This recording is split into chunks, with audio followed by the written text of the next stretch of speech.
Guys, these are the results, and I hate to be saying this, but I think we're gonna have to wait another week. So please have patience with us, and I truly think it's better in the long run to just wait for this damage to grow out.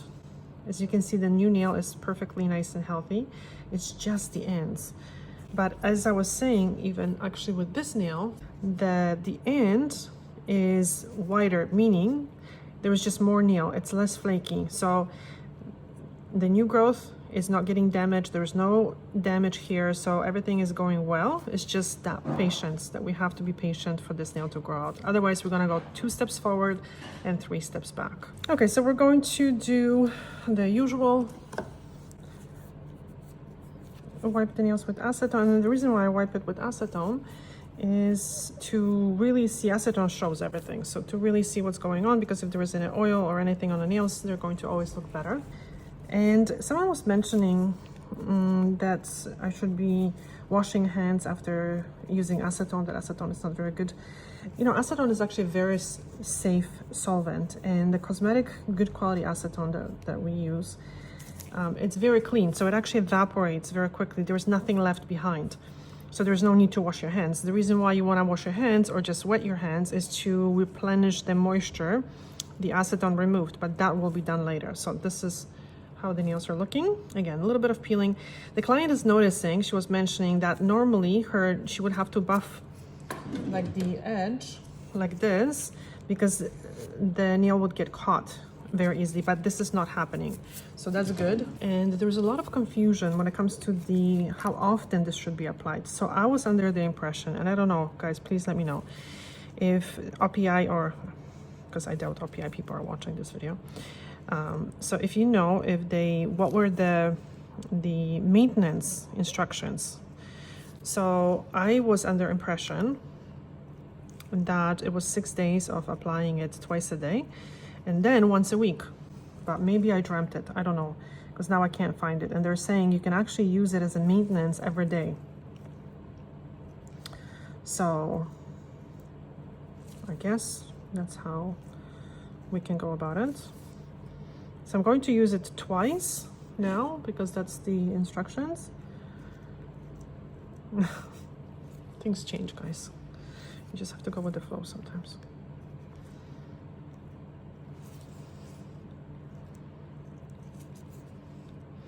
The skin around the nail looks much, much better. It was very stuck in the past. So, you know, it's actually a very good example. Initially, when the nails are damaged, when the skin is really bad, it requires a lot of work, and sometimes that can be a little daunting for people. But once the nails are better, once the skin is better, the maintenance, it's much easier. Like, it still has to happen. You don't want to go back to the old habits where you know, are not taking care of your nails, but the maintenance is much, much easier, for sure. So now, how do you incorporate, I don't know if I talked about it in the previous video or not, but I still get many questions, so I'll answer that. So normally, let's say if you are maintaining your nails and if you love wearing nail polish all the time and you want to go back to nail polish, for example, once your nails are healthier, you can definitely do so. And when the nail is healthier, when the nails are healthier, they won't get damaged as much. So as a maintenance, I would recommend wearing nail polish no longer than 5 to 6 days. And I know everyone wants to wear polish for 2 weeks, but unfortunately that for some people over time can cause surface damage. And once you have surface damage, the nail polish is not going to last anyway. So I think it's better to prevent surface damage and wear the nail polish only for 5 days. Take it off and then use the 2 coats of the OPI Repair Mode, and just don't wash your hands for like 10 minutes because you want it to kind of soak in and work in the nail for 10 minutes, and then just go about your life. You can actually do also that day warm jojoba soak or whatever oil that you choose to use, although jojoba is much better. Sweet almond also is very good, but jojoba is actually a wax. So it has a very small molecule over time, and it penetrates the nail quite well. Over time though, it's not a miracle. It's not going to really do a lot of make a lot of difference in one application. Over time, it will plasticize the nail, and the nail won't be as brittle, and it will be more resistant to breaks, peeling, anything like that. So it's very good, especially if your nails are on the dry end or they're brittle, to do the warm oil soak as a prevention for surface damage, and do them once a week.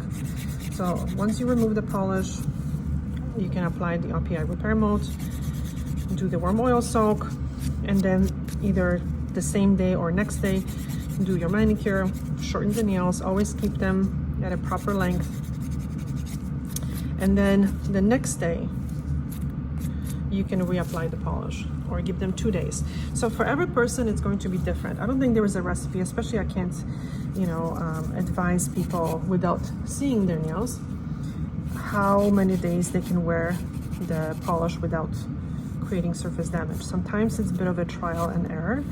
So for some people, and I've seen it, where a client was telling me that if she wears nail polish, her nails just, you know, go to hell. And I'm like, it's not possible. Anyway, so I did her manicure, and it was with Vinylux. So, I mean, good quality nail polish.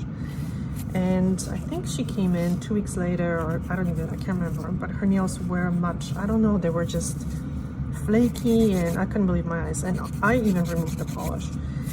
So I'm a little bit more open-minded nowadays, and I believe it. It's very rare that people will get surface damage after a few days of wearing nail polish, but it is possible. So for some people that will happen sooner, for some people it will never happen.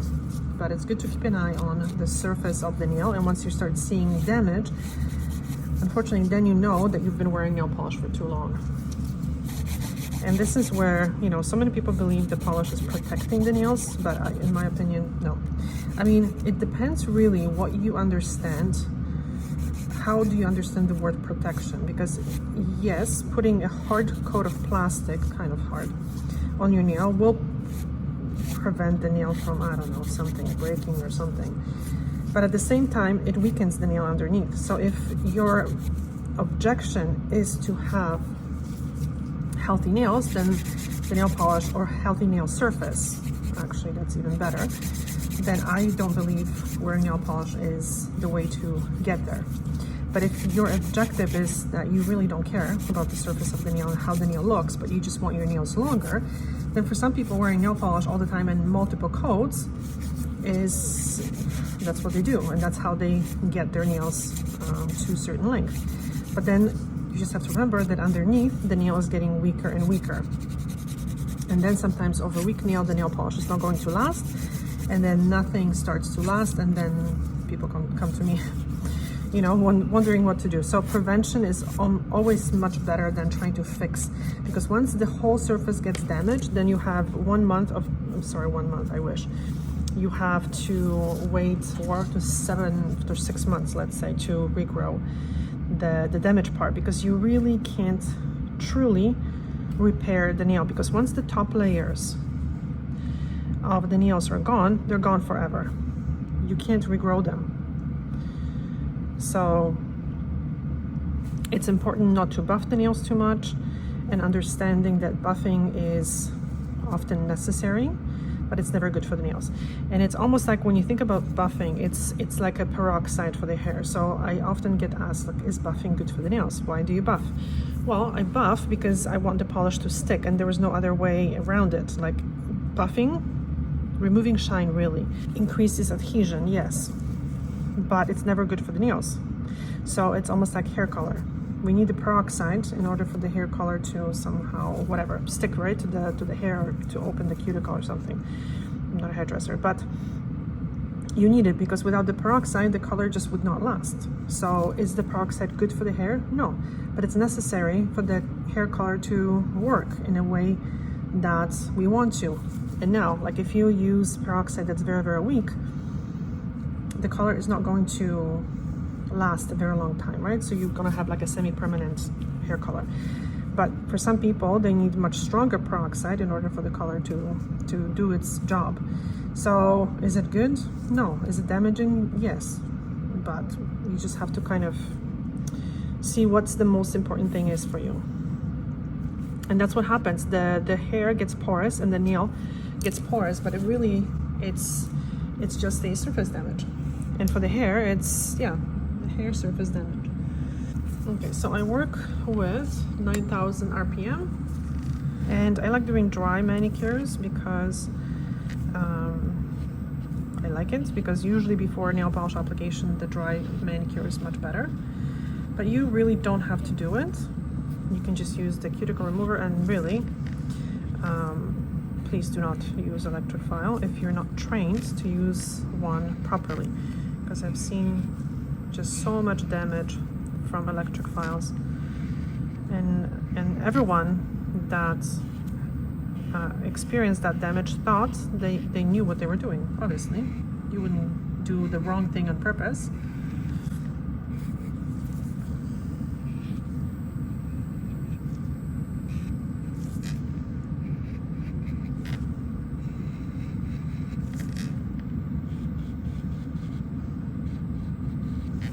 So guys, I think next week we're gonna be able to do the polish finally. And I really appreciate the client's patience and your patience to be watching these videos and your interest in this process. But this is such a realistic situation. So I'm actually glad that we were able to film it.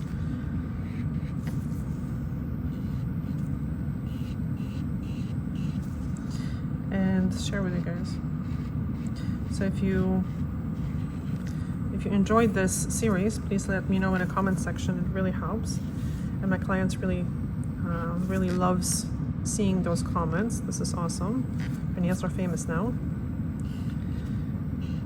and I really appreciate the time too, because not everyone has the time to be coming here weekly for me to basically not doing anything, and always like a carrot in front of your nose saying, okay, next week we'll do the manicure. But I swear, I'm just trying to do what's best in the long run for the client. Because I think once the nails grow out, she's gonna be wearing the nail polish much better without the surface damage and without the peeling. Because once the peeling happens, it's very difficult to get rid of it.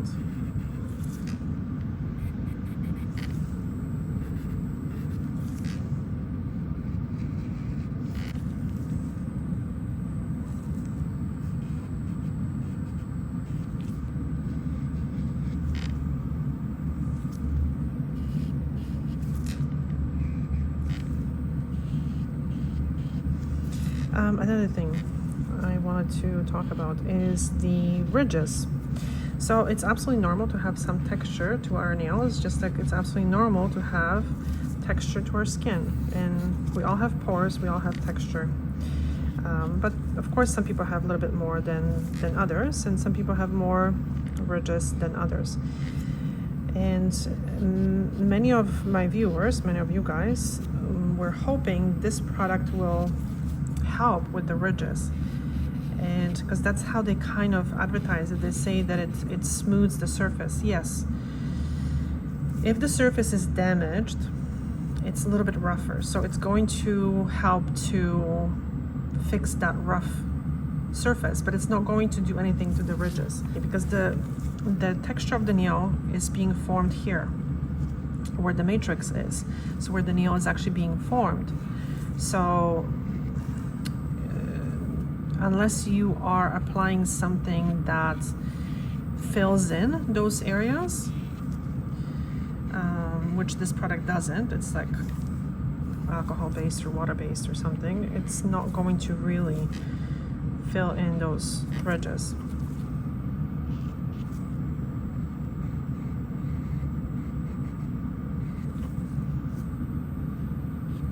So it's going to make the surface of the nail smoother, yes, but not in a way that some people are hoping. So I'm really curious, guys, do you think, I want your opinion, do you think this product works the way you were hoping to? Like, are you impressed with the performance of this product, or you're not? Or were you hoping for something? I mean, we all hope for bigger miracle, I guess. But do you think that that's good enough? So please let me know in the comment section. Because I've also heard, someone in the comment section was saying that they've heard so many bad opinions about this product. And I was just curious where they heard it and what were the opinions. So maybe she'll share the link. And then we can talk about it. I can put it in the comment section.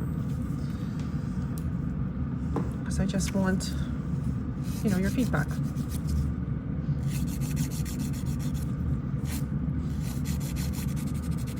I think it's a great tool personally. I really do think so. It's not a miracle, but it does help. It does help. So now I'm going to do this magic part. This makes a huge difference. So basically, whenever you file, the file is straight, right? Like it's straight. And it doesn't matter the grit, it's still, the edge is a little sharp, I guess. But the buffer, because it's flexible, it kind of hugs the nail and it bevels the ends. And they just feel much smoother and much better. So after you file your nails, or after you shape them, it's a good idea to just run the buffer like this. And the nails are going to be much smoother, like the ends.